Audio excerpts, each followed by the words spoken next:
not she, he, they. Sorry, they have. That's You'll the have one. to forgive me, please. I'm so sorry. You'll have to forgive me for that. And so I thought we'd have you both on to talk about the wonderful things that are happening. I read on the Facebook page and I thought, oh, we have to share that with everyone because actually, Kit, I'm a big fan of yours. Yes, I was really excited to have you on here. Our family loves watching your performances, and especially last Pride weekend, my family was visiting from Vancouver, and the whole family went to watch you perform. So there, you have fans everywhere in Canada. So there you go. You very much. I do apologize for the mistake I made earlier. I'll try and be really conscious of that as we go on. As I said, I was reading your Facebook page, and you really keep it up and really current. And I noticed that there was an event coming up. I believe it's in a couple of weeks, and it involves, well, you guys can tell us, the viewers, what's going to be happening, because you're the ones that are going to be doing it. So please tell the viewers what's happening, and maybe some more of the viewers will join you in the event. Well, I hope so. So the event that we run monthly is called Open Closet, and it's hosted at the Mawikwadong Friendship Center in Owen Sound. And every other month, we are lucky enough to have Rebecca host karaoke. So it's a little bit of an open stage. We'll have a community gathering, chats and crafts and snacks, and then a chance to sort of perform. We have a curated collection of sort of fancy clothes and fun shoes and wigs and other things that people can sort of try on and feel a little bit fancier if they wanted to do a performance with those, or if they're just sort of they have a favorite song that they want to bring up and perform solo or with somebody in the room. There's always space for that, which is really lovely. The event that is coming up on the 14th is actually a makeup meetup. So we're going to be talking about some different ways of expression through makeup. So whether you're using it for daily wear, whether it's like a glam look, or if you're interested in some of the ways that drag artists disguise or transform their faces, then we're going to be able to talk a little bit about how makeup can be an affirming product for people to use for their daily wear or for fancy occasions. So this month we're going to be just sort of like chilling out a little bit, and then next month we're going to be bringing Rebecca back for our karaoke nights, and hopefully with some of the tips that people pick up this month, they'll be wanting to show off a little bit more next month. Do you find that you have new people show up, people that are there for the first time? Yeah, and it's an all ages, all welcome space, which is really lovely. Some folks will show up with their families, and the kids will sort of like go off and start playing with crafts and everything while they're able to meet up with community and have that ability to chat and hang out and just connect in ways that has been really hard the last few years, especially. So just being able to foster that sense of community care and community gathering is a really important thing that the Open Closet is hoping to bring to our Rainbow folks.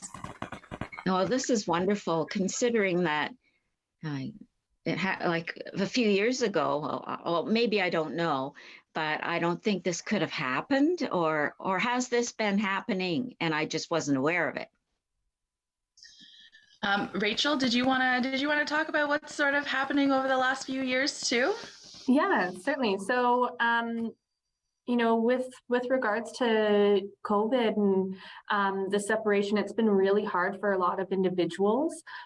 It's no surprise either that a lot of individuals that are within our queer community actually are struggling under the poverty line, whether that's because they're facing discrimination, when they're looking for employment, or just trying to find safe spaces. That also affects their housing as well too. So when everything went to virtual, it was really hard for a lot of individuals because they might not have been able to afford,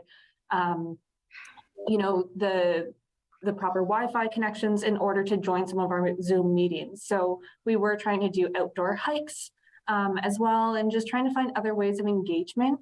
But it's really coming down to, people have, all people have really had a really hard time over these past years. But we've also seen a resurgence of hatred and anger and bigotry. So it's really about making sure we've got safe spaces and reminding people that we are here and we've been here for forever.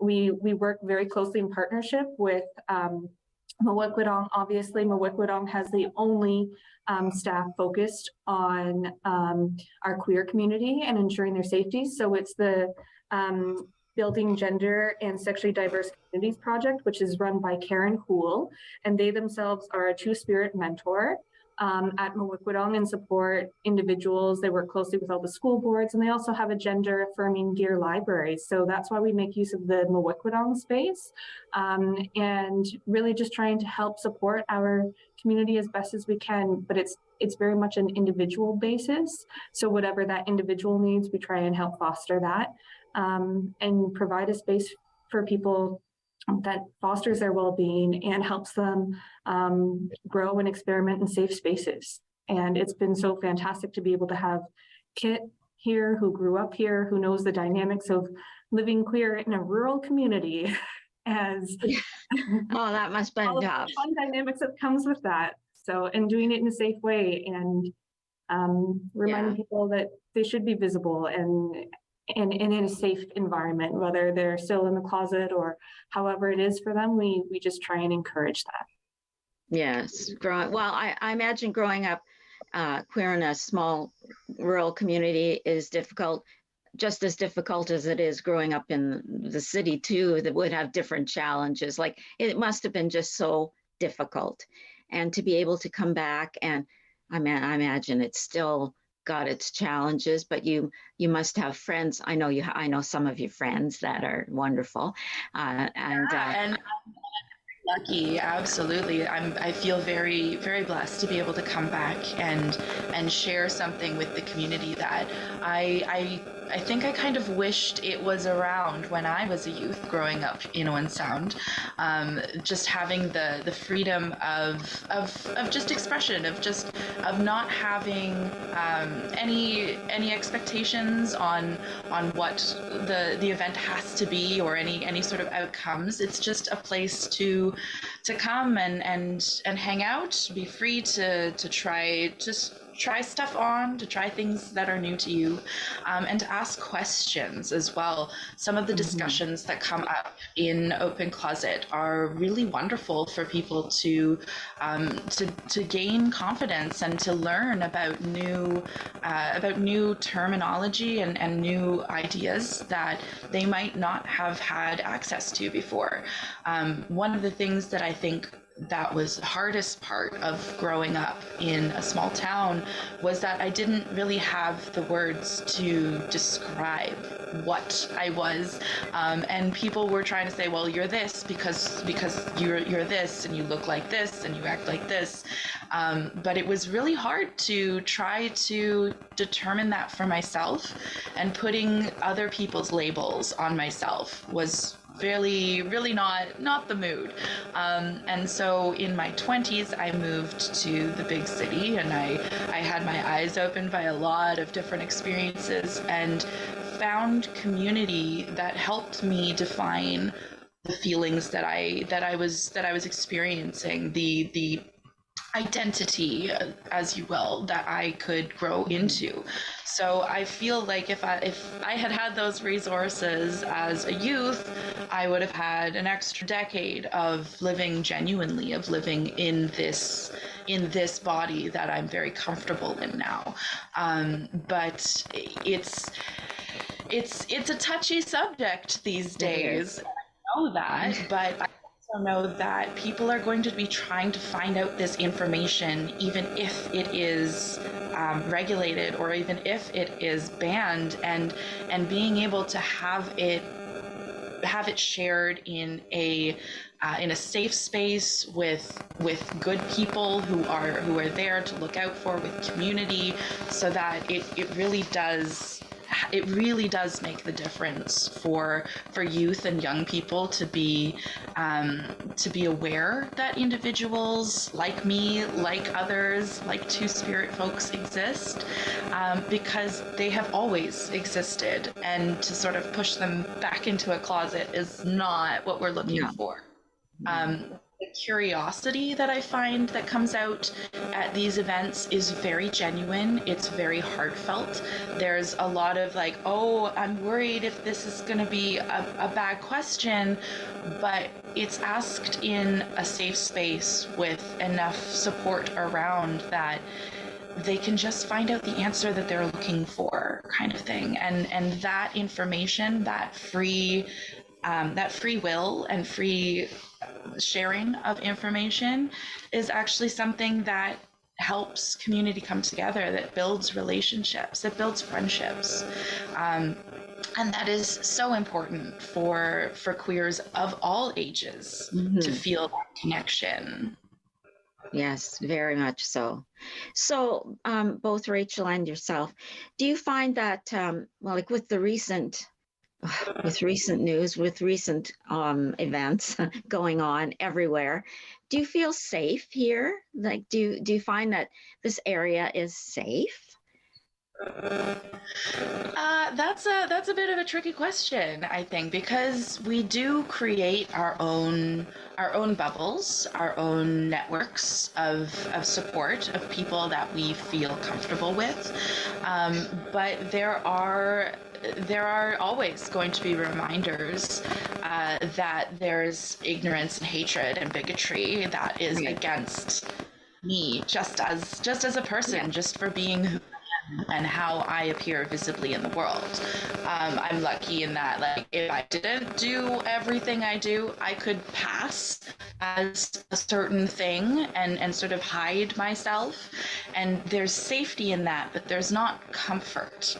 Right. And I think that is something that really needs to be addressed as those things going hand in hand, that we not only have to provide safe spaces that protect our youth and our community from hearing these slurs and these slanders against us for simply just existing, but we also have to provide a level of comfort, which is something that I think all humans should be entitled to, in a way of just being able to live without fear of retribution, without fear of discrimination, and truly it just comes down to accepting that humans come in all forms, shapes, and sizes, and no one should really be able to tell you how that's supposed to look. Rachel, did you have anything else to add to that? I will say the fact that, like, I am a femme presenting individual, and I very much pass throughout the world. And there's no, like, it speaks very clearly as to why I get to be the voice of Grey Bruce Pride. And it's because the other people in the group have said that they aren't necessarily comfortable, whether those are current members or previous members. And I know the privileges that I wield in this world, and it's my job then to speak out for the other people that don't have as much privilege as myself as well. So it's something we take very seriously. The other thing I would also say too is, we are seeing a lot of bullying within schools. It's very much a very huge issue. And we work closely with the school boards in order to try and help foster that. And there's so many great teachers, but the teachers alone can't do it by themselves, right? It needs to be a supportive school board. It needs to be supportive. Some kids don't have a supportive family at home, right? And homophobia does start in the home, right? All I was hatred going to starts say within that, the home, parenting, right? education at home. Yeah. So, we've got One of the things that we discovered last year was a lot of the parents were going and hiding the swag that the kids were getting that was rainbow. And then those kids then felt bullied from Oh their my own peers because their goodness. peers could rock their flair and their peers could say, I'm non-binary, I'm trans, I'm bisexual, I'm pansexual. But then that kid themselves was like, well, my parents stole it away, so I can't represent my identity. So we have Oh, low-key swag now, so it doesn't fully say things, but it might use some of the colors, or it might use things to help foster that safety, because these kids are feeling it at home and they want to feel validated. They want to be living an authentic life to themselves, and it affects their mental well-being, to be perfectly honest. So oh yes. yeah, that's probably one of the biggest things that we see here. And as we're talking about youth, but there's also a lot of individuals that are coming out later in life within this community as well too. And that's Mhm. something too that we go and foster, because if we have somebody who's 60 who's suddenly saying, you know what, I've been afraid to say this my whole life, but this is who I authentically am. It's fostering that and supporting that. Um, we don't have a lot of medical care up here by any means. So there was Arch down in Guelph, and they're now at like a 5-year wait list. Yeah. So it's about also, if people are looking for proper healthcare or hormone therapy, it's about finding where you can access that and helping support that too. So there's a lot of things that we have to do here, and being in a rural environment really does affect things, because it's not as readily available as if it were in a metropolis area, not That's to mention right. transportation That's barriers as well, well. yeah, and I think we talked about this. I forget with who, but once you're here, you can't get out. I mean, there's no like transportation is one big problem. You know, just getting out to the doctors, and as you mentioned earlier, poverty. So do they have a car? Do they have friends who have cars? Like, how are they going to get out? But one thing you did touch on was parenting, and I live with I say this every show. If people know now, if they don't know, they haven't watched the show. But I live with my kids, my son and daughter-in-law, and 3 children under the age of 4. And every month, my daughter-in-law we have books, lots of books, but we feature something every month. And in June, we have these books all the time. They read them all the time, but she features every month. And in June, it's Pride Month, and all the books are there for Pride. She has those books out all the time, but June is the feature is Pride Month, and the kids can read about, she has this whole library, and she's always picking up books. And from the time they're little, they can read about, gender, and they read about it all the time. It's nothing to them. And I think we have to educate our children right from the time that you bring them home from the hospital, that this is just part of life. And you could be, it could be you, it could be your friends, it could be your family, and it's not that different. And we have to love ourselves first of all. If it's us, it's just part of life. And then you're not hiding the swag that they bring home from school. When you said that, it's just, I feel for those children, and it's awful. But hearing that it must break your heart when you hear that. How do those Yeah. children manage? Yeah. How do they feel about themselves? Yeah, and that's the reality, is it's helping them get through that internalized pain, right? Because it can Yeah, also lead to internalized homophobia. yeah, they don't love And themselves. yeah. So, and also can lead to like higher risk behaviors or anything like that Mhm. too, because they're seeking such validation. So it's really just about fostering the individual, looking at individualized needs, and helping create safe spaces. Like one of the nicest cards that I've ever received was from an individual who said that they used to drive over to Barrie to go and be able to dress as themselves. And now that through our events that we're having here, they can go and do that locally. They don't have to drive 2 hours. They don't have to worry that their family members are going to see them in makeup or anything like that. And this was an adult individual, right? So they didn't have the confidence to even do that until they got to Barrie. So it's really nice to know that we're creating that to Yes. be able to, create safer spaces in this rural community. And that's really what our aim is. Yes, and that's what, when I read that event, I thought, oh my goodness, has this ever been done? Well, it probably has. I don't know. Has it been done? Like, I'm not aware of it, but it is publicly now anyway on Facebook. Come on in and do it. But it's probably been done in social circles, but now it's being advertised. Come on, and then we're going to have fun. We're going to have some karaoke. It's going to be an evening, Yeah. But this is publicly, come on, and we don't care if anyone finds out. This is where it's going to be, and Well, so be and it.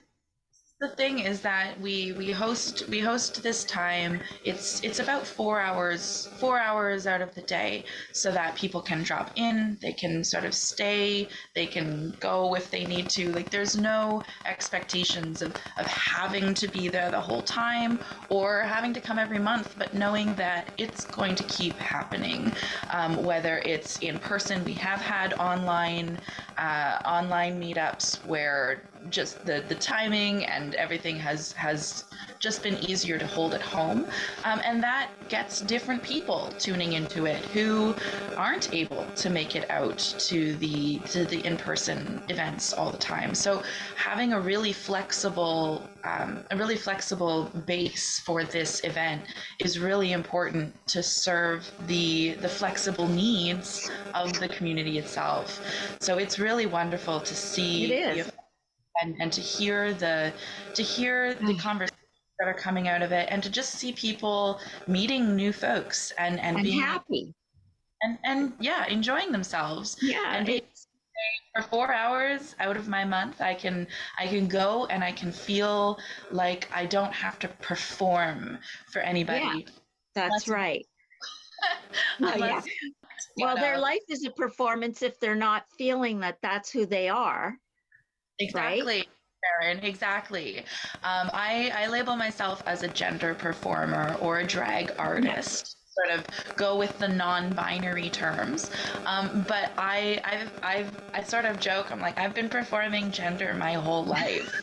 Like, this is easy. I'm an expert at this now, and being able to have the freedom to play around with the outward perception of that allows me to feel more comfortable and more in control than I ever was being told that I was a certain way.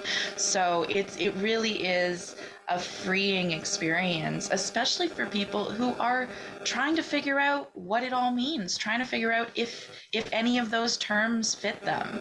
Like the idea of people saying, well, I don't believe in labels. That's fine, but sometimes labels can be really helpful and really clarifying for people. And sometimes you need to put one on in order to find out, that's not me.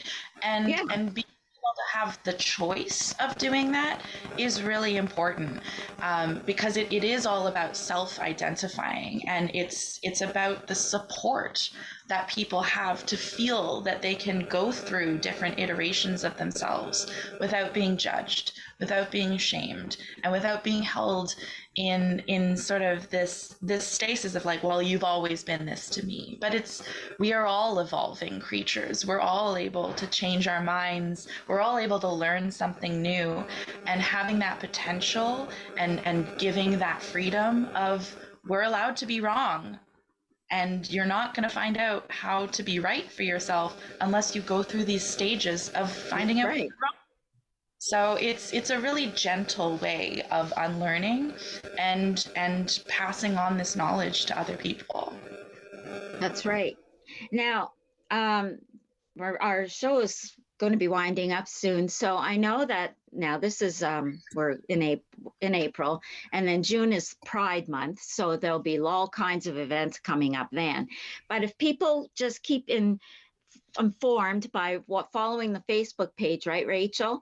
They'll Yep. know what's coming up, but they'll be able to keep informed on what's coming up monthly and actually weekly, because there's all kinds of events posted on the Facebook page. And they can, like I said, I found out about this event, but it's monthly. There's something monthly to do with that. And then there's anything else extra is posted. Like there's an event coming up. I think it's this, is it this Friday? Mike Magoda. He's a performer, and he's going to be performing in Kincardine. But there's all kinds of events posted on your Facebook page. But if anyone wants to become involved with Grey Bruce Pride, they can just what? How do they do that? They can reach out to us on Facebook, on Instagram, or through our email as well. We'll also be at Earth Day this year as well, too. So you can catch us there. Well, that's great. The reason I'm wearing green, I was going to go all flamboyant and wear something really flamboyant. I do have like a pink faux fur coat and my Doc Martens, but it's Earth Day, and the focus is Earth Day. Get out to closet. Come strut your stuff. I will, but I'm doing some shows on Earth Day, so I thought I'd wear green. But we'll go and see you at the Earth Day celebrations. So if people are interested, just check out your Facebook page, Instagram, and because it is a worthy group. And if you really want to, if you're concerned, if you've got questions, or if you just want to get involved, and do you take donations? We do. So again, donations can either happen through e-transfers or also through we're set up underneath the United Way. So on their Canada Helps page, it's just right there, and you just type in Pride or select that. If you can't find it, you can just go to Other and type in Pride. It'll come right to us. And Kit, I'm sure that you've got some performances coming up, and you're often at Hartwood Hall. I see that sometimes. And they seem to... Those drag shows are sort of drinking age and up. So they are they are a little bit less sort of all ages, all family. But the beauty of drag and the art form that I work with is that it does have multifacets. There's a spectrum of and we can. I have to go soon, but. We can you'll post your stuff on Facebook. We will. And we can catch you there. Well, thank you both very much for joining us. It was great to see you both. And we'll catch you at any of those events, and we'll see you at Pride Weekend. And we'll have you again sometime. Bye for now. Thanks for joining us here on Community Close Up. And remember, it's your community, so take part. And remember, Pride events are in June. Bye for now.